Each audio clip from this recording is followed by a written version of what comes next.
불법 선거운동을 한 혐의로 재판에 넘겨진 김병원 농협중앙회장이 오늘 열린 항소심 선고공판에서 벌금 90만 원을 선고받아 당선 무효형을 피했습니다.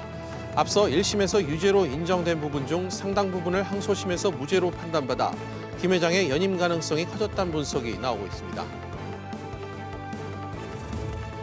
어제 경기도 김포에 이어 오늘 오전 파주에서 아프리카 돼지열병 확진 판정이 나왔고 인천 강화군에서도 의심 농가가 나왔습니다. 이런 가운데 국가정보원은 아프리카 돼지열병이 북한 전역으로 확산돼 평안북도의 경우 돼지가 전멸했다고 밝혔습니다.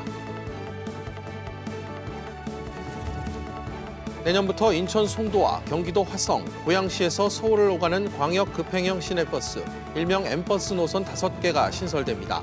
신설이 결정된 M버스는 해당 노선을 운영할 운송사업자를 선정한 후 면허 발급과 운송 준비 기간을 거쳐 내년 초부터 운송을 시작할 방침입니다. 한국과 일본이 갈등을 겪고 있는 상황에서 열린 한일 경제인 회의가 이틀간의 일정으로 서울에서 개막했습니다. 경제인 회의에 참석한 양국 재계인사 300여 명은 한일 갈등이 첨예한 현 상황을 우려하고 정치, 외교 전반에서 관계 복원이 필요하다는 데 의견을 같이 했습니다. 이상 오늘의 헤드라인이었습니다.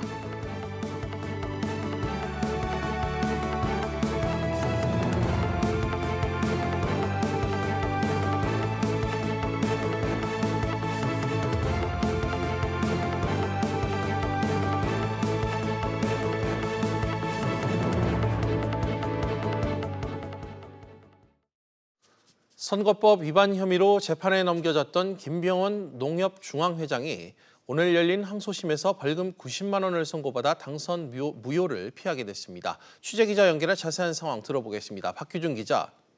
네, 박규준입니다. 네, 먼저 재판 결과부터 전해주시죠. 네, 서울고법 형사 2부는 공공단체 위탁선거법 위반 혐의로 기소됐던 김병원 회장에게 벌금 90만 원을 선고했습니다. 이 위탁선거법 위반으로 100만 원 이상 벌금형을 받으면 당선 무효가 되는데요. 그 밑으로 감형됐으니까 회장직을 계속 유지할 수 있게 된 겁니다. 앞서 김 회장은 2017년 12월에 진행된 1심에선 당선 무효형에 해당하는 벌금 300만 원을 선고받았습니다. 네, 방금 말씀하신 대로 1심과는 달리 당선 무효형을 피하게 된 건데 항소심에서 어떻게 판결이 달라진 겁니까? 네, 1심에선 유죄로 인정됐던 사전선거운동 등이 무죄로 이번에 판결을 났기 때문입니다. 1심은 김 회장이 자신의 기고문을 실은 신문을 대의원 조합장들에게 발송한 것을 사전선거운동으로 보고 유죄로 봤는데요. 하지만 2심 재판부는 신문 기고문을 대의원에게 발송한 사실은 있지만 제3의 회사 명의로 발송을 했고 또 실제 대의원들에게 전달된 사례는 극히 일부에 불과하다면서 신문 발송을 당선을 위한 선거운동으로 보기엔 무리가 있다고 무죄로 판결을 한 겁니다. 또한 김 회장이 2015년 5월부터 12월까지 대의원을 접촉해 지지를 호소한 부분도 1심은 유죄로 인정을 했는데 이번 항소심은 상당 부분 무죄로 봤습니다. 김 회장은 항소심에서 이번에 당선 무효를 피한 만큼 6개월여 남은 임기를 무난하게 마칠 것으로 보입니다. 2016년 3월에 취임한 김 회장의 임기는 내년 3월까지입니다. SBS CNBC 박규준입니다. 수도권에서 서울을 오갈 때 광역 급행형 시내버스, 이 M버스 이용하시는 분들 많으실 텐데요. 내년부터 5개 노선이 추가돼 해당 지역 주민들의 교통 불편이 크게 해소될 것으로 보입니다. 김성훈 기자가 자세히 설명해 드립니다. 서울 주요 거점과 수도권을 연결하는 M버스 노선이 늘어납니다. 대도시권 광역교통위원회는 지역 수요와 기존 노선의 혼잡도 등을 고려해 경기도 고양과 화성, 인천 송도의 M버스 노선 5개를 새로 만들기로 결정했습니다. 먼저 인천 송도 노선은 6809에서 서울 공덕역과 삼성역으로 가는 2개 노선이 신설되는데 각각 10대씩 버스가 운행됩니다. 이곳은 지난 4월 여의도와 잠실 노선이 적자 누적으로 폐지되면서 서울으로 가는 주민들이 지하철을 여러 번 갈아타야 했습니다. 경기도 고양에는 식사동 위시티에서 여의도역까지 가는 버스가 생깁니다. 또 경기도 화성과 서울 강남역을 잇는 2개 노선도 새롭게 만들어집니다. 고양과 화성은 그동안 대중교통이 부족해 서울으로 가는 주민들이 큰 불편을 겪었습니다. 교통 불편이 큰 인천 강력시 송도 지역과 경기도 화성시, 고양시 지역에 빠르고 편리한 엠버스가 운행되어 출퇴근 교통 불편이 해소되고 대중교통 이용 편의성이 크게 증진될 것으로 기대됩니다. 신설되는 노선은 운송사업자 선정 등 면허 발급과 준비 기간을 거쳐 내년 초쯤 운행을 시작할 예정입니다. 한편 고양 원당에서 서대문역 사거리로 향하는 노선과 남양주 별내에서 잠실역으로 향하는 노선은 다음 달에, 고양 가자마을에서 영등포 소방서로 향하는 노선은 올해 안에 운행을 앞두고 있습니다. SBS CNBC 김성훈입니다.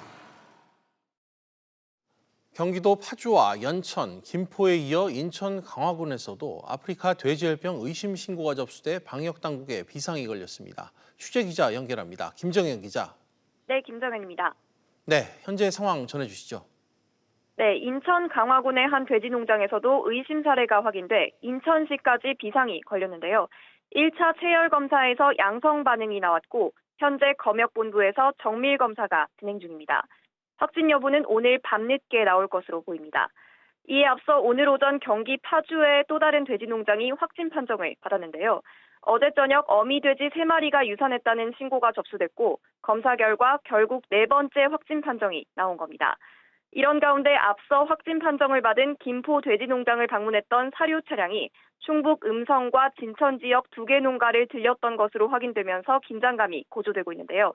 아직까지 의심할 만한 증상이 나타나진 않았지만 방역당국은 초비상 상황입니다. 오늘 정오부터는 48시간 동안 전국 모든 축산업자와 축산 차량, 가축 등의 이동을 금지시키는 스탠드 스틸이 발령됐고요. 재난안전총괄부처인 행정안전부는 아프리카 돼지열병 추가 확산을 막기 위해 32억 원 규모의 재난안전 특별교부세를 긴급 지원하겠다고 밝혔습니다. 네, 이런 가운데 북한에서는 이미 아프리카 돼지열병이 북한 전역으로 확산되고 있다고요. 네, 국가정보원은 아프리카 돼지열병으로 북한 평안북도 돼지가 전멸했다고 밝혔습니다.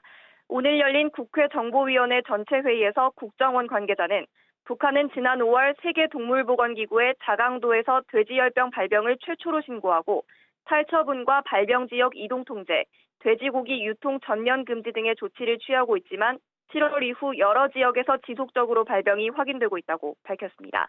SBS CNBC 김정현입니다. 한일 무역 갈등이 장기화되는 가운데 두 나라 경제인들이 어렵게 한자리에 오늘 모였습니다. 취재기자 연결해 자세한 상황 들어보겠습니다. 이한나 기자. 네, 이한나입니다. 네, 양국 경제인들이 어떤 이야기를 오늘 나눴습니까? 네, 한일 경제인들은 양국 미래를 위한 협력의 필요성을 강조했습니다. 송영식 경총회장은 한일 간 갈등 심화는 상호 손실을 가져다 줄 뿐이라며 경제적 호혜 관계를 튼튼히 유지해야 한다고 말했습니다. 사사키 미키오 일한 경제협회 회장은 양국 간 비즈니스에 있어 불매운동은 절실한 문제라며 정치 외교적 관계 복구가 반드시 필요하다는 점을 절실히 느낀다고 덧붙였습니다. 네, 그런데 이번 만남 우여곡절 끝에 성사됐죠? 네, 한일 경제인 회의는 지난 1969년부터 한 해도 거르지 않고 열렸는데요. 하지만 최근 두 나라 관계 악화로 지난 5월 예정됐던 일정이 연기된 바 있습니다. 결국 한일 경제협회 김윤 회장이 나서 이란 경제협회 회장을 만나 설득했고 가까스로 열리게 됐습니다. 이 기자, 양국 정부 관계자들도 이 갈등 해소를 위해 노력하겠다는 입장을 보였다고요. 네, 약간의 온도 차이를 보이기는 했습니다만 유명 산업통상자원부 통상교섭본부장은 외교적 노력과 신뢰에 기초한 경제협력을 적극 지원하겠다고 밝혔습니다. 나가미네 야스마사 주한 일본 대사는 한국의 일본 불매운동 상황에 대해 우려한다면서도 이번 회의가 양국 협력 관계를 전진시킬 수 있는 계기가 되길 바란다고 말했습니다. 행사 이틀째인 내일은 양국 경제인들이 공동 성명을 채택할 예정입니다. 성명에는 두 나라 갈등 개선을 위한 경제 교류와 협력 강화 등이 담길 것으로 알려졌습니다. SBS CNBC 이한나입니다.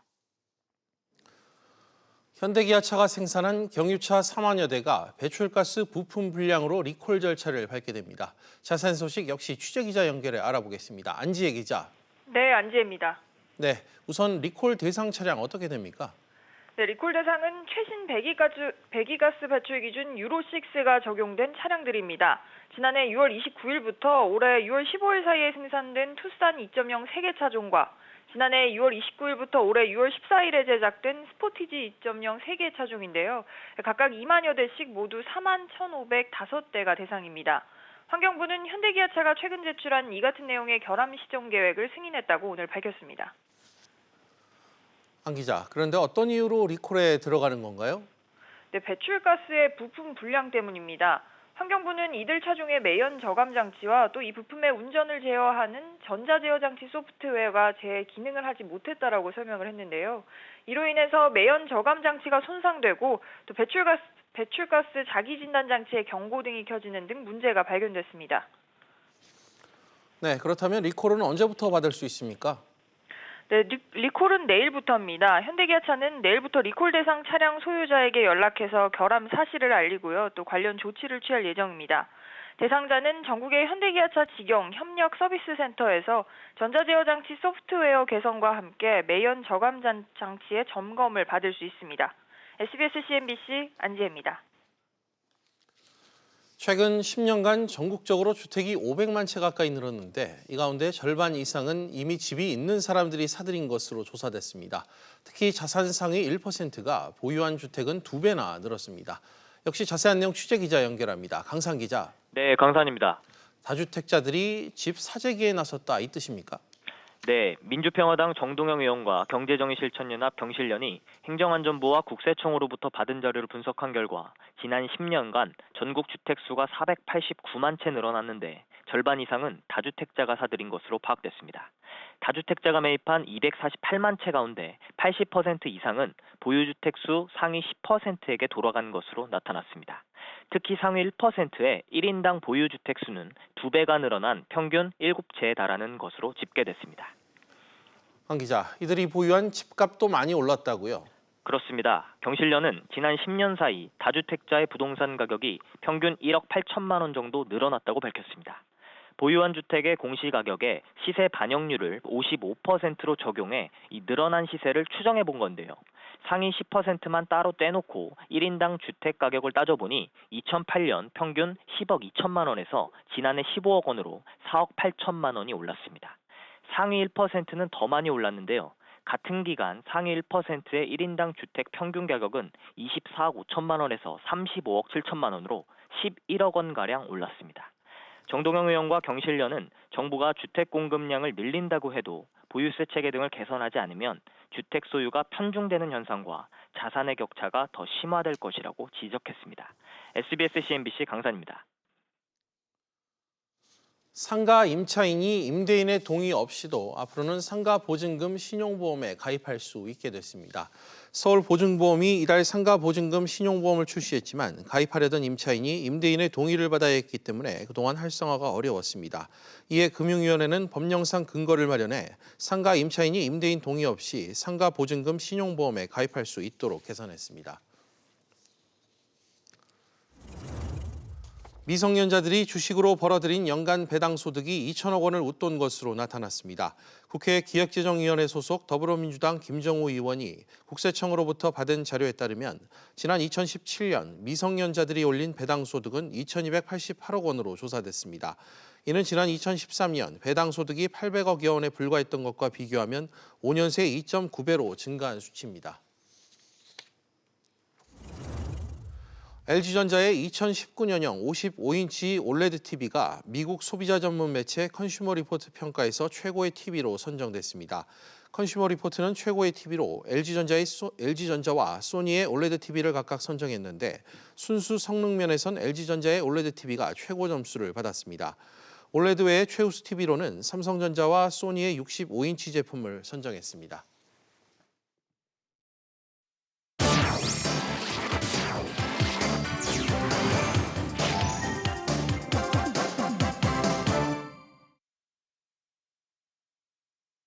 주요 이슈를 체크해보는 시간, 이슈 체크 오늘입니다. 그럼 먼저 첫 번째 이슈부터 보도록 하겠습니다. 화면 보시죠. HDC 삼양 주식 전량 처분. 현대산업개발의 지주회사인 HDC가 갖고 있던 삼양식품 지분을 모두 팔았습니다. 선대 회장 때부터 갖고 있던 지분을 그것도 한꺼번에 모두 파는 게 흔치 않은 일이라 업계의 이슈가 지금 되고 있습니다. 이 내용 황인표 기자와 자세한 이야기 나눠보도록 하겠습니다. 황 기자, 네. 먼저 두 기업 간의 관계부터 좀 짚어주시죠. 네, 그 HDC 갖고 있던 삼양사의 지분 모두 128만 주로 전체 지분의 17% 정도 되고요. 가격으로는 947억 원 정도가 됩니다. 건설사가 이 라면 등 식품회사의 지분을 무려 14년 동안 갖고 있다는 게 흔치 않은 일인데 사연이 있습니다. 외환위기로 경영난을 겪던 삼양식품이 2005년에 일본 회사에 팔릴 뻔했는데 그때 HDC가 백기사를 자처하면서 지분 20%를 사들인 겁니다. 당시에 이제 두 회사의 선대 회장이었던 고 정세영 회장과 고 전준 회장이 이제 실향민이라는 그런 끈끈한 관계를 바탕으로 해서 서로 이제 도와준 건데요. 어제 HDC가 이 지분을 미래에셋에게 모두 팔았습니다. 이 회사 측은 신규 투자를 위한 유동성 확보와 비계열 지분 처분을 통한 지주체계 강화 차원이라고 설명을 했습니다. HDC는 삼양식품의 지분을 팔겠다는 공지도 사전에 하지 않았습니다. 네, 선대 회장 때부터 이어져 온 이 관계가 좀 깨진 모습인 것 같은데 네. 뭐 이유가 좀 분석이 되고 있나요? 그 삼양식품의 경영진이 징역형을 선고받는 등 그 윤리 경영을 하지 않았다 이런 이유 때문에 결국 HDC가 관계를 끝내려 했다는 의견이 먼저 나오고 있는데요. 그 앞서 전인장 삼양식품 회장이 회사 돈 50억 원을 횡령한 혐의로 지난 1월에 징역 3년을 선고받고 법정 구속됐고요. 6월에 2심이 있었는데 역시 같은 형을 선고받았습니다. 이 같은 사실이 알려지면서 올해 2월에 그 정명규 회장의 HDC가 2대 주주 자격으로 배임과 횡령으로 회사에 손해를 끼친 임원은 이사회에서 배제시키자 이런 안건을 이제 삼양식품에 제안을 했습니다. 사실상 전인장 회장의 퇴출을 요구한 겁니다. 그러나 전 회장 등 특수관계인들이 가진 우호 지분이 과반에 가까운 47%에 달하다 보니까 이 같은 안건이 통과되지 못했습니다. 이 같은 제안이 받아들여지지 않자 결국 이번에 관계를 완전히 끊기 위해서 지분을 모두 다 내다 판 것으로 해석이 되고 있습니다. 그렇군요. 그렇다면 지금 두 회사의 입장은 좀 어떻습니까? 먼저 HDC는 뭐 윤리 경영 강화 차원에서 보면 되고 뭐 과도한 해석은 좀 하지 말아달라 그런 입장이고요. 삼양식품 같은 경우 어쨌든 뭐 1대 주주가 바뀌었지만 1대 주주의 우호 지분이 과반에 가깝기 때문에 회사의 경영상에 큰 문제가 없다 이런 입장을 내놨습니다. 이 증권업계에서는 오너 리스크로 삼양식품의 기업 가치가 떨어지자 현대산업개발이 투자자 입장에서 내린 해석으로 좀 보는 시각도 있는데요. 한편 또 HDC 입장에서 보면 이번 매각이 꽤 큰 성과를 거뒀습니다. 2005년에 매입 금액, 즉 사들인 금액이 110억 원이었는데 이번에 판 금액이 947억 원이었거든요. 그러니까 800억 원이 넘는 시세 차익을 이제 받았습니다. 이 같은 기간에 삼양식품의 주가가 12배 정도 뛰었기 때문에 이런 시세 차익이 가능했습니다. 네, 황 기자 잘 들었습니다. 그럼 다음 이슈로 넘어가겠습니다. 두 번째 이슈입니다. 정경련 패싱 달라진 움직임. 더불어민주당이 정권 출범 이후 처음으로 전국경제인연합회에서 기업인들과 회동을 갖기로 했습니다.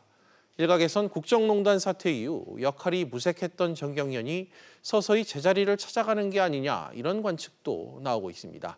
산업부 오종인 기자와 이 내용 짚어보겠습니다. 오 기자, 민주당 이 지도부가 20대 그룹 경영진들과 정경련에서 간담회를 갖기로 했다고요?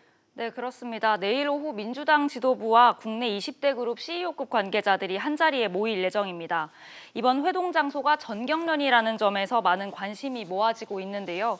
여당 지도부와 기업인들이 전경련에서 만나는 건 4년 만이고 또 문재인 정부 들어서는 처음입니다. 이번 자리는 주요 경제 현안에 대해 기업들 의견을 청취하고 논의하기 위해 마련됐습니다.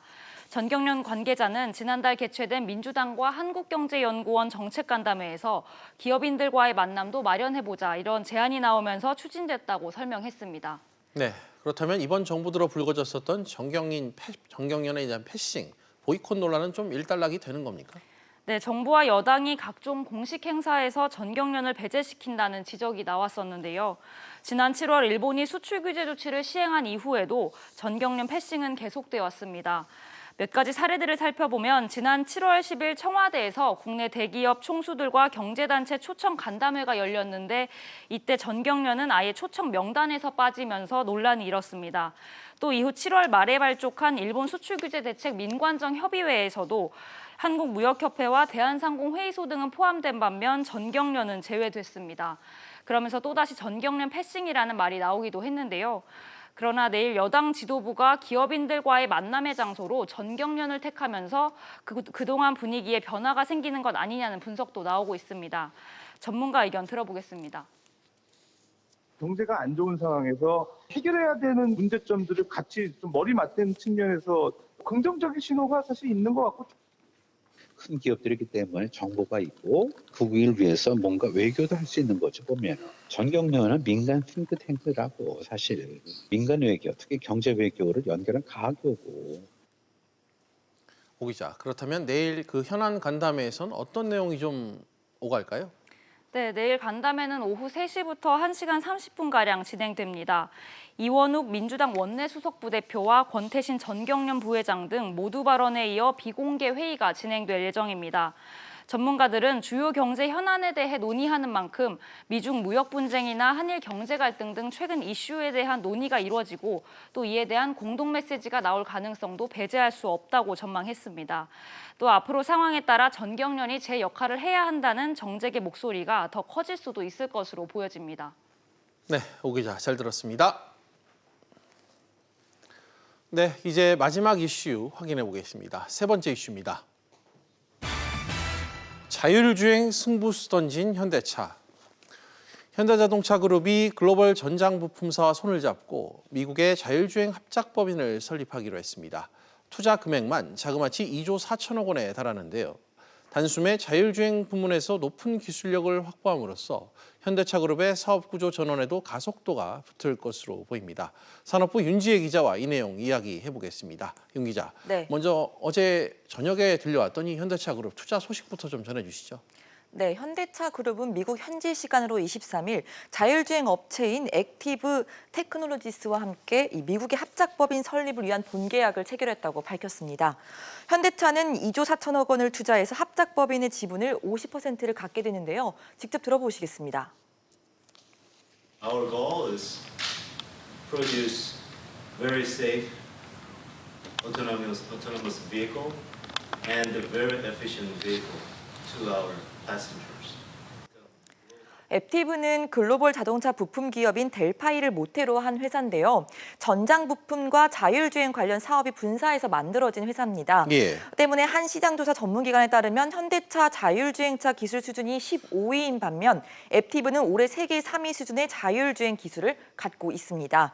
이번 투자로 현대차는 단숨에 세계 상위권에 진입할 수 있게 된 거죠. 그렇군요. 그래서 정의선 부회장의 승부수다 이런 이야기가 나오는 겁니까? 네, 맞습니다. 사업 구조에 큰 전환점을 맞게 됐기 때문에 의미가 있다고 볼 수 있는데요. 정의선 부회장은 5년 뒤엔 자율주행차를 본격적으로 양산하는 게 목표라면서 우리가 개발한 핵심 기술과 부품이 뛰어나다면 다른 완성차 업체들에게도 공급을 할 수 있을 거라고 말했습니다. 여기서 주목되는 건 다른 완성차 업체에도 공급을 하겠다고 밝힌 부분입니다. 단순 지분 투자가 아니라 합작법인을 세운 것도 이런 전략이 담긴 결과라고 볼 수 있는데요. 또 앞으로 현대차는 단순 자동차를 제작하고 판매하는 이 제조업 형태가 아닌 자동차 제품과 기술 서비스를 공급하는 융합회사로 도약하겠다는 의미로도 읽을 수 있습니다. 예. 정의선 부회장은 실제 소비자가 원하는 곳에 갈 수 있는 수준의 자율주행은 보수적으로 보면 2030년쯤이 될 거라고 밝히기도 했습니다. 네, 그래서일까요? 최근 해외에서 이 미래차 분야에 적극 투자하지 않았습니까? 네, 맞습니다. 과거 생산기지 등 전 세계 주요 거점 지역 확보 위주로 투자가 진행됐었는데 어디에 연 몇만 대 규모 공장을 짓는 형태였죠. 하지만 정의선 부회장 체제 이후 미래 먹거리에 대한 투자만 17건 정도 됩니다. 미국과 중국뿐 아니라 인도와 호주, 러시아, 이스라엘 등 지역도 다양하고요. 차량 공유와 인공지능, 그리고 VR 증강현실 등 세분화가 된 게 특징입니다. 네, 그런가 하면 이번 미국 투자 발표가 좀 다목적 카드다 이런 평가도 나오고 있다면서요? 네, 마침 문재인 대통령이 유엔 총회 참석차 미국을 방문한 시기에 투자 효과를 극대화하려는 것으로 보이기 때문입니다. 현대차는 최근 미국 엘라바마 공장에 신기술을 도입한 이런 엔진 생산을 위해서도 300억 가량의 이 투자를 발표하기도 했는데요.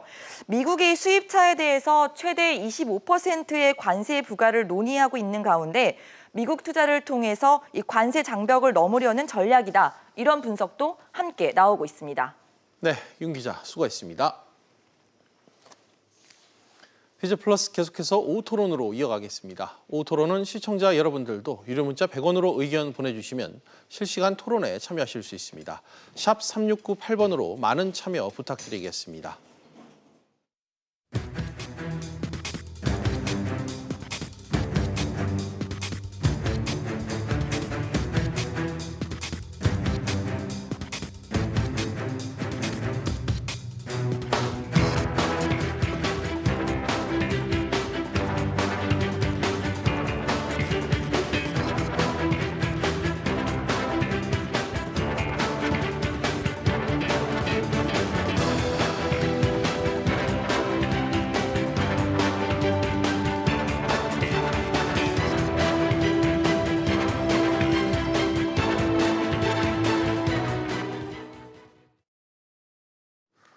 지난 7월 국토교통부는 민간택지 분양가 상한제를 도입한다 예고했었고 이어 8월엔 10월부터 적용할 것임을 공식 발표했었습니다.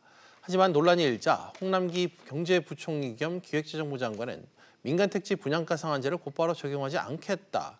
부동산 상황과 경제 여건을 충분히 고려해 결정하겠다. 이런 뜻도 역시 밝혔었죠. 이는 민간택지 분양가 상한제 시행이 연기될 수 있다. 아니 시행 자체가 흐지부지 끝날 가능성을 시사하는 것처럼 보이기도 했었습니다. 그런데 이런 신중론과는 달리 국토부는 민간택지 분양가 상한제를 곧 시행하겠다. 이런 입장을 여전히 견지하고 있습니다. 민간택지 이 분양가 상한제, 도입을 놓고 다양한 전망과 예측이 쏟아지고 있습니다. 이 정책이 정부가 기대한 대로 효과를 볼지 아니면 시장 부작용만 키울지 아직 정답을 예측하기가 힘들다는 얘기겠죠. 불확실성 또한 상당히 높다는 뜻입니다. 그래서 오늘 민간택지 분양가 상한제 관련해 찬성과 반대 양쪽 입장에 서 계신 두 분 모시고 토론을 해보겠습니다. 먼저 찬성 입장이시죠. 최은영 한국도시연구소 소장 나오셨습니다. 어서 오십시오. 네, 안녕하세요. 네, 그리고 반대 입장이신 강민구 부동산 전문 변호사도 나오셨습니다. 어서 오십시오. 안녕하십니까. 네, 제가 일단 토론에 앞서 두 분 입장을 정해놓고 인사를 나눴습니다. 먼저 최 소장님께 여쭙도록 하겠습니다.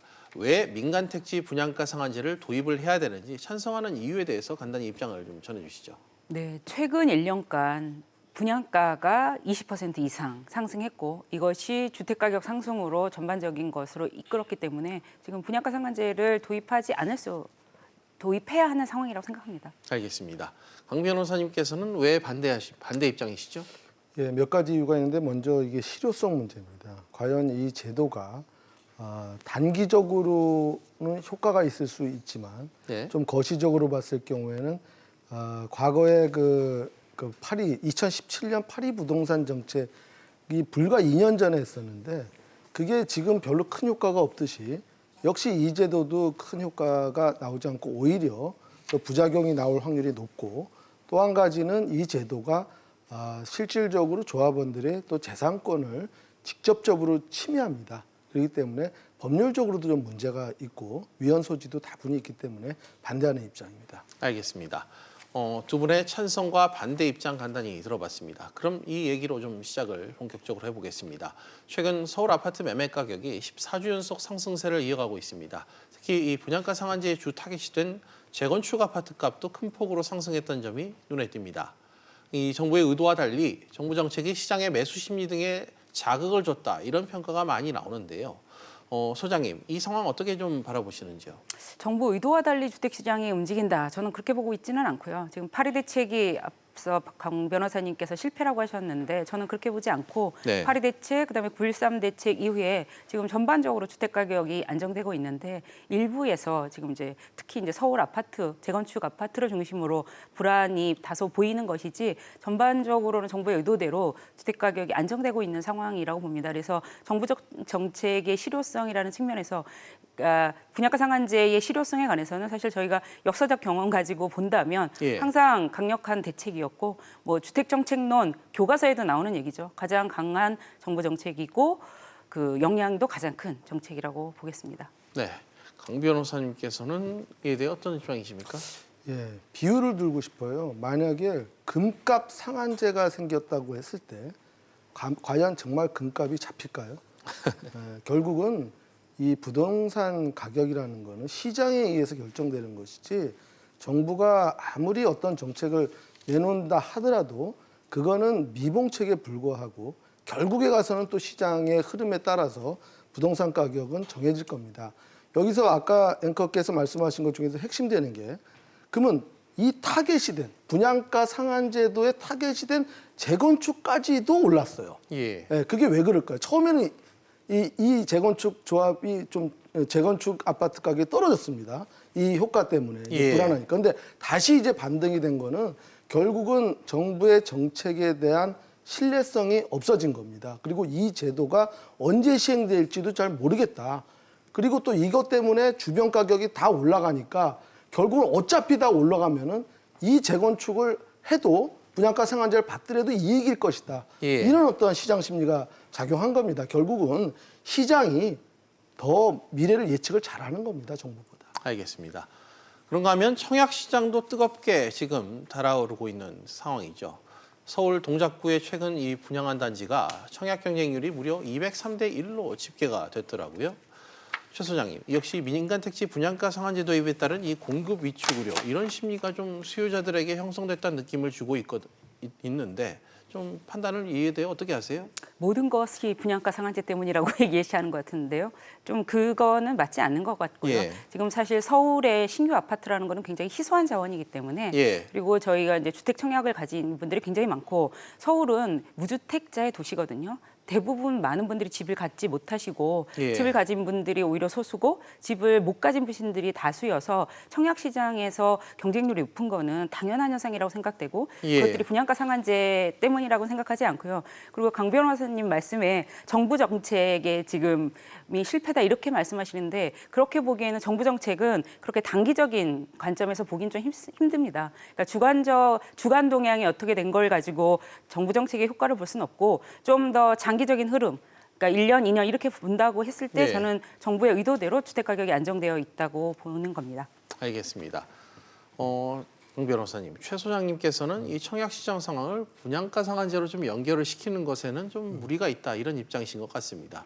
이에 관련해 좀 반박을 하실 수 있을까요? 예, 분양가 상한제도 하나만은 아니죠, 원인이. 근데 이제 분양가 상한제도가 이제 입법 예고가 되고 이렇게 막 분위기가 떠오르니까 예. 갑자기 더 이렇게 경쟁이 더 치열해진 거는 사실입니다. 예. 그런데 이게 왜 그러냐면은 결국은 이제 국민들은 아는 거예요. 아, 이것 때문에 재건축이 거의 안 될 것이다. 그러면 몇 년 후면은 이 공급 절벽이 돼갖고 결국에 가서는 부동산 가격이 또 수요 공급에 의해서 수요는 많은데 공급이 적게 되니까 올라갈 것이다. 이거를 예측하는 거예요. 그렇기 때문에 제 주변에서도 지금 이제 더 좋은 데를 청약하려고 막 기다리던 사람들이 이제 불안해집니다. 예. 어차피 안 될 것 같고 막 수요가 더 크니까. 그래서 자기가 원하지 않는 지역이라도 막 청약에 들어가는 걸 제가 주위에서 봤거든요. 결국은 이게 이제 국민들이 부동산 정책에 대한 불안감 때문에 이런 일이 벌어지는 거라고 생각합니다. 알겠습니다. 지금 또 하나 시장에 두드러진 현상 가운데 하나가 바로 증여라고 합니다. 한동안 이 소강 상태였던 이 부동산 증여가 그것도 거래 비수기로 꼽히는 8월에 가장 많이 이루어진 것으로 최근 확인이 됐는데요. 이건 좀 변호사님께 여쭤볼 부분인 것 같습니다. 민간택지 분양가 상한제 도입이 좀 기폭제 역할을 했다. 좀 이런 지적이 있던데 좀 어떻게 평가하세요? 예, 아까도 말씀드린 것이지 이제 부동산 가격이 전체적으로 올라가는 추세이다 보니까 주택을 이제 2채 이상 가진 사람이 예. 그거를 만약에 한 채를 팔았을 때 양도 차익이 많이 생기잖아요. 그러면 양도세가 엄청나게 느니까 차라리 그것보다는 자식한테 아예 증여를 하는 게 낫겠다. 보통은 이제 그 증여세하고 이제 상속세를 많이들 궁금해 하시는데 상속세는 이 상속재산이 클 경우에는 세율이 더 올라갑니다. 그래서 쪼개서 자산이 많은 사람들은 증여를 했을 경우에 오히려 세율 구간이 줄어드는 효과도 또 있기 때문에 예. 그런 그 자산가들이 증여를 많이 선택하고 있는 겁니다. 알겠습니다. 최 소장님 의견도 좀 궁금합니다. 강남 이 사구 상황을 지금 예로 들었을 때 주택 증여가 한 달 새 2배 가까이 지금 급증을 했습니다. 물론 이 다주택자나 고액 자산가들의 경우 나름의 부동산 전략이 있겠습니다만 이걸 이상 현상으로 보는 시각이 분명히 있거든요. 이건 좀 어떻게 봐야 될까요? 네, 저는 사실은 가장 중요한 요소는 이제 보유세 부담이 현실로 다가오고 있는 것이라고 생각합니다. 지금 공시가격을 올리고 하면서 지금 8월, 9월이 재산세를 통지를 받은 시점이거든요. 예. 그런 면에서 지금 재산세와 그 종합부동산세가 이제 현실화되는 것들이 보이면서 그런 것들이 지금 이런 증여로 나타나고 있다. 다주택자에 관해서는 그 종합부동산세가 상당히 작년에 강화됐거든요. 예. 그런 것들이 더 중요한 영향이라고 생각합니다. 이게 분양가 상한제의 영향이라고 생각하기보다는. 당장에 세부담이 좀 크게 높아진 영향이 크다. 네, 다주택자에 대해서는 특히 조정 대상 지역의 이상에 대해서는 그렇게 만들었죠, 정부가. 알겠습니다. 두 분의 해석과 전망이 좀 엇갈리는 것 같습니다. 확실히. 이 문제의 출발점은 역시 주택 공급위에 있다고도 해도 좀 과언이 아닐 것 같은데 앞서 두 분께서 이 거론은 해주셨습니다만 다시 이 최 소장님께 좀 여쭐게요. 사실 이 부동산 시장의 매매 가격이 수요와 공급에 따라 움직인다는 건 명백한 이 상식일 텐데 민간택지 분양가 상한제가 도입되면 분양가가 낮아진다. 그럼 시행을 맡는 건설사들이 위축되고 장기적으로는 공급 부족이 우려된다. 이게 뭐 대체적인 지금 평가잖아요. 제가 기억하기엔 최 소장님께서도 이런 논리에 정면으로 반박을 하고 계신 걸로 알고 있는데 그 이유에 대해서 지금 이 자리에서 좀 다시 한번 설명을 해주신다면요. 네, 근데 주택이라는 거는 부동산이기만 한 건 아니거든요. 그게 굉장히 특이한 속성을 가지고 있는 거죠. 보통의 상품 같으면 가격이 올라가면 수요가 줄어들어야 되는데 주택의 경우에는 가격이 올라가면 앞으로 더 오를지 모르니까 수요가 더 증가하고 이런 현상이 네. 일어나는 그 정상적인 상품만 속성으로만 볼 수는 없는 수요와 공급으로만은 볼 수 없는 그런 아주 특별한 것이라고 예. 생각합니다. 그리고 저희가 이제 분양가 상한제를 처음 실시하는 게 아니라 과거 경험을 봤을 때, 그러니까 지금 2007년에 분양가 상한제가 도입이 되었었죠. 그 이후에 주택 공급이 급격하게 감소한 것은 사실은 2007년에 분양가 상한제 도입을 할 때는 약간의 시기를 뒀어요. 그러니까 법이 만들어진 거는 법이 개정된 건 4월이고 그다음에 실제로 적용된 건 11월이어서 예. 그러면서 이제 밀어내기 물량이 많으면서 그때 이제 2007년에 굉장히 많은 5만 호 정도 되는 것이 예. 인허가가 나갔고 그 이후에 이제 줄어들어서 그 분양가 상한제 때문에 공급이 감소한 것처럼 보이지만 그 2010년 이후에는 주택 공급은 다시 늘어났고요. 그러니까 예. 그때는 분양가 상한제가 실시되는 기간임에도 불구하고 주택 공급이 다시 늘었다는 거죠. 재개발, 재건축 사업은 단기 사업이 아니잖아요. 10년 이상을 가지고 예, 진행되는 예. 사업이기 때문에 분양가 상한제에 의해서 공급이 바로 영향을 받는 그런 상황은 아니라고 판단하고 있습니다. 그렇다면 새 아파트 공급 물량이 분양가 상한제 시행으로 인해서 줄지 않고 유지가 될 수 있다 뭐 이런 뜻입니까? 네, 그렇죠. 그리고 정부가 주거복지 로드맵 등을 통해서 공급 계획을 상당히 밝히고 있거든요. 지금 5년간 100만 호인데 이건 우리나라 연간 필요한 게 한 40만 호라고 할 때 상당한 물량이고 그다음에 더해서 지금 신도시 30만 호까지 공급될 예정이기 때문에 공급 물량 자체가 그렇게 적진 않고 그리고 저희가 주의 깊게 생각해 봐야 될 건 2015년 이후에 공급 물량이 너무 많았거든요. 예. 그런 점에서 공급 물량 때문에 주택 가격이 폭등할 것이라고 예상하지는 않습니다. 오히려 분양가가 지금 너무 높은 것이 가장 큰 문제라고 생각합니다. 알겠습니다. 분양가가 높은 부분이 더 문제가 되고 있다. 이런 지적도 함께 해주셨습니다. 황 변호사님, 당연히 주택 공급이 위축되는 이 부작용에 대해서 우려를 하고 계신 입장이시죠? 예, 그렇습니다. 지금 사실은 이제 이 부동산 시장이 좀 약간 양극화되고 있는 현상이 큽니다. 예. 근데 이제 중요한 거는 부동산 가격을 선도하는 게 항상 서울이거든요. 서울 안에서도 또 강남이 또 핵심적인 요소인데 사실 이런 어떠한 그 수도권 그 집중적인 예. 이런 인구 과밀 지역은 사실은 새로운 땅이 없습니다. 그 뭐 아파트를 짓고 싶어도 뭐 신규 부지가 거의 없기 때문에 예. 결국은 재건축밖에 그 공급할 수 있는 그 여력이 없는데 문제는 지금 이게 이런 식으로 됐을 경우에 분양가 상한 제도가 도입될 때는 이제 건설사들이 이제 직격탄을 맞겠습니다. 예. 왜냐하면은 건설사들 입장에서는 일단 금융 비용도 들고 또한 이 분양가가 떨어지니까 건축할 수 있는 비용이 또 줄어듭니다. 그렇게 되면 결국은 이제 그 뭐 날림 공사라든가 부실 공사로도 이어질 사업 수 요인이 있죠. 없겠죠. 그러니까 사업에 대한 메리트가 없으니까 이게 굉장히 그 뭐 적극적으로 재건축을 하지 않고 또한 조합원들 역시도 재건축해봤자 뭐 별로 그렇게 이익이 없기 때문에 예. 적극적으로 나서질 않게 되는 겁니다. 그렇다면은 결국은 이 수도권의 어떠한 주택은 공급이 줄어들게 되고 이것이 또 다시 주택의 가격 상승으로 또 이어지는 이런 악순환이 되는 겁니다. 알겠습니다. 저희가 앞서 최근 집값 얘기도 했습니다만 최 소장님, 실제 도입 후 이 집값 흐름은 어떻습니까? 정부의 의도대로 집값이 어느 정도 좀 잡혔다 이렇게 좀 보십니까?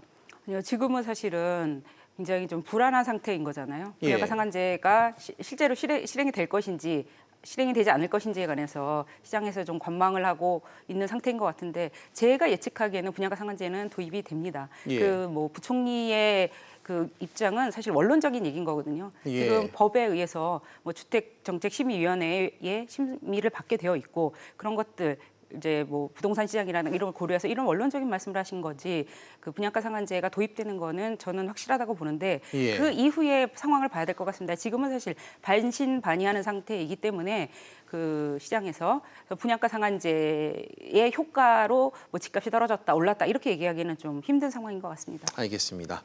그런데 소장님, 사실 재건축, 특히 강남 재건축을 누르기 시작하면 이 주변 집값이 뛰는 현상, 이런 현상을 좀 여러 번 보지 않았습니까? 어떻게 보세요, 이 부분은? 그 사실은 분양가 상한제가 실시되었을 때 우리가 여러 번 그런 경험을 가지고 네. 있는데요. 분양가 상한제가 실시될 때마다 가격은 떨어졌죠. 그 저희의 경험, 역사적인 경험이 뭐 2007년에도 있고, 그다음에 1989년에도 있었고, 예. 굉장히 그러니까 80년대 초반에도 있었고 여러 번의 분양가 상한제 혹은 유사한 제도의 경우를 가지고 있는데 예. 그때마다 주택 가격은 하락했습니다. 전반적으로. 네. 그리고 아까 이제 변호사님께서 이제 이게 단기적인 효과에 그칠 것이다라고 말씀하셨는데 사실은 분양가 상한제는 굉장히 장기간의 효과를 가지죠. 그것이 끝날 때까지. 그렇기 때문에 정부가 쉽사리 사실은 쓰지 못했던 거죠. 주택 가격을 분양가 상한제를 통해서 하향 안정화시킬 수 있을 것이라고 예상했음에도 불구하고 네. 지금 가계부채가 너무 높은 상황에서 주택 가격을 급격하게 경착륙하는 것에 대한 정부 우려가 컸던 것인 것 예. 같고요. 그래서 사실 정부의 분양가 상한제 도입 예고는 2017년 8월 2일 파리 대책세부터 나왔었죠. 근데 이것을 이제는 안 할 수 없는 상황으로 판단하고 있는 것 같습니다. 알겠습니다. 그럼 강 변호사님께서도 이 집값 전망에 대한 부분, 이 흐름에 대해 어떻게 좀 예측하고 계신지 정리를 좀 해주셔야 될 것 같습니다. 어떻게 보세요? 예, 강남 재건축을 누르면은 그 주변이 올라가는 거는 결국 이제 풍선 효과거든요. 근데 이런 어떤 풍선 효과가 솔직히 말해서 지금 요번에 이 분양가 상한제도 같은 경우에는 보통의 경우에는 그 대상 아파트는 가격이 단기적으로는 떨어져야 정상인데 예. 이번에는 아주 이례적으로 아예 단기 효과조차도 없었습니다. 아. 예, 바로 이게 그냥 같이 덩달아서 풍선 효과가 나오자마자 같이 올라가는 이상현상이 나는데 이거는 결국은 이제 학습 효과예요.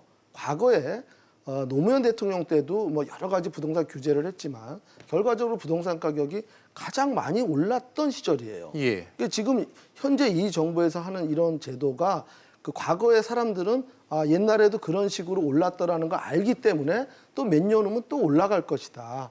이거를 예측을 하기 때문에 예. 그 직접 대상자가 되는 분양 재건축 아파트 가격조차도 같이 오르는 이러한 현상입니다. 알겠습니다.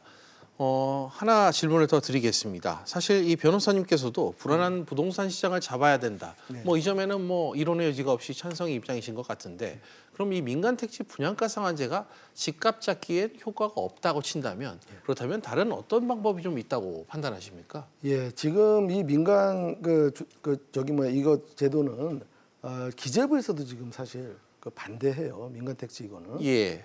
그 이유가 뭐냐면 이게 전체적인 어떤 부동산 가격을 하락시키는 것보다는 오히려 경기 위축만 될 것이다. 이렇게 예. 전망하는 겁니다. 그러니까 제가 이제 생각하기에는 부동산 정책이라는 거는 단지 부동산 하나만 갖고만 볼 수가 없습니다. 이게 예. 마치 우리 몸에 있는 장기가 다 연결돼 있듯이 가장 중요한 거는 사실 강남 집값이 왜 오르겠습니까? 거기가 무슨 대단한 시설이 있거나 거기 살면은 무슨 거기 특별한 게 있는 게 아니에요. 근데 교육 때문에 오르는 겁니다. 예. 결국은 이 학군이 좋고 학원가가 잘 돼 있기 때문에 강남 집값이 오르듯이 결국은 이 부동산 가격이라는 거는 이 교육제도하고 연결을 시켜서 이거를 해결을 해야 되지 교육제도가 따로 노는데 사람들은 자기 자식을 좋은 학교를 보내기 위해서 비싼 집을 삽니다. 예. 그러니까 이 당연히 연결돼 있는 거예요. 근데 그걸 자꾸만 따로 노니까 엇박자가 나는 것 같고 결국은 부동산 정책이 계속해서 이런 시행착오 되는 거 아닌가 싶습니다. 그러니까 종합적인 좀 정책이 좀 필요할 것 같습니다. 부처 간에 협의를 해갖고요. 예, 알겠습니다. 끝으로 최 소장님께도 비슷한 질문을 좀 드려야 될 것 같아요. 소장님께서는 이 민간 택지 분양가 상한제가 시장 안정에 기여할 수 있다. 이런 긍정적인 입장을 갖고 계신데 혹시 부동산 시장 안정 측면에 있어 좀 더 정부가 고려를 했으면 하는 부분 있다면 좀 한 말씀 부탁드립니다. 사실 정부 정책은 사실 저도 반신반의했거든요. 이걸 분양가 상한제를 정말 할 것인가. 그리고 또 하나 반신반의했던 게 계약갱신 청구권, 전월세 상한제 등 그다음에 임대소득 과세 이런 것들에 관해서 정부가 정부 출범 초기에 했던 약속들이 사실 2020년부터 하겠다 이런 얘기들이 있었기 때문에 좀 반신반의했었는데 정부는 그 로드맵 그대로 따라가고 있더라고요. 그래서 지금 사실 주택가격 안정이라는 건 우리 온 국민이 바라는 중요한 얘기지만 그다음에 세입자들의 주거 안정도 굉장히 중요하고 이 전세 가격이 높은 것이 사실 높은 주택 가격의 원인이 되고 있거든요. 떠받치는 그런 면에서 전월세의 인상률 상한제, 예. 그다음에 계약갱신 청구권 지금 정부 안에서 논의가 되고 있는데요. 이것들이 꼭 입법화돼서 국민들이 좀 집 걱정 안 하고 살 수 있는 상황이 됐으면 좋겠습니다. 예, 국민들의 집 걱정하지 말고 살아야 될 것 같다는 입장 얘기를 해주셨는데 마지막으로 변호사님. 실수요자 입장에서 좀 한번 여쭤볼게요. 지금 상황에서 집값을 좀 올라갈 것으로 좀 불안한 이 상황이 지속되고 있는데 과연 집을 좀 사야 될지, 좀 어떻게 해야 될지 실수요자들은 어떤 선택을 해야 될까요? 지금 현재로서는 앞으로 2년 뒤에는 집값이 더 폭등할 거라고 예상하는 게 부동산 전문가들이 일반적인 견해입니다. 결국은 이제 수요 공급 원리하고 계속해서 연결이 되는 겁니다. 근데 정부의 정책이라는 게 이게 계속해서 이렇게 누른다고 되는 게 아니고 결국은 한순간에 이게 터졌을 때 나중엔 정말 집값이 엄청나게 더 뛸 수도 있다고 봅니다. 알겠습니다. 오늘은 두 분과 민간 택지 분양가 상한제 논란에 대해 찬성과 반대 입장으로 나뉘어 이야기를 좀 나눠봤습니다. 이미 주사위는 던져졌고요. 이 정책이 시장에 어떤 반응을 또 불러올지는 앞으로 좀 더 지켜봐야 될 것 같습니다. 오늘 두 분 말씀 잘 들었습니다. 나와주셔서 감사합니다.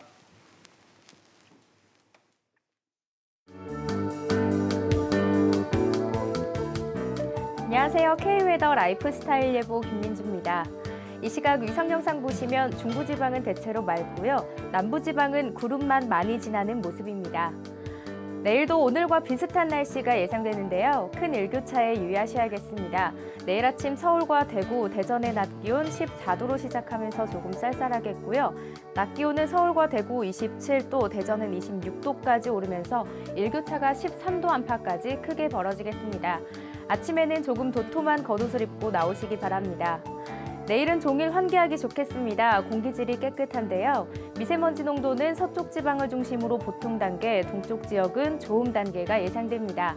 중부지방에 일교차가 크게 벌어지겠습니다. 낮 기온은 서울 27도, 대전과 청주 26도가 예상됩니다. 동해안 지역에는 구름만 조금 지나는 가운데 강릉의 아침 기온 14도로 시작하겠고요. 한낮에는 24도로 선선하겠습니다. 남부지방에는 구름이 많이 지나겠습니다. 한낮에는 광주와 전주, 부산 26도가 예상되는데요. 아침 저녁으로는 쌀쌀하겠습니다. 이번 주 금요일 기압골의 영향을 받아 충청 이남 지역에 비가 오겠고 이후 비는 토요일에 전국으로 확대되겠습니다. 지금까지 기상정보였습니다. 네, 비즈플러스 오늘은 여기까지입니다. 다음 뉴스는 7시 뉴스 프리즘으로 이어집니다.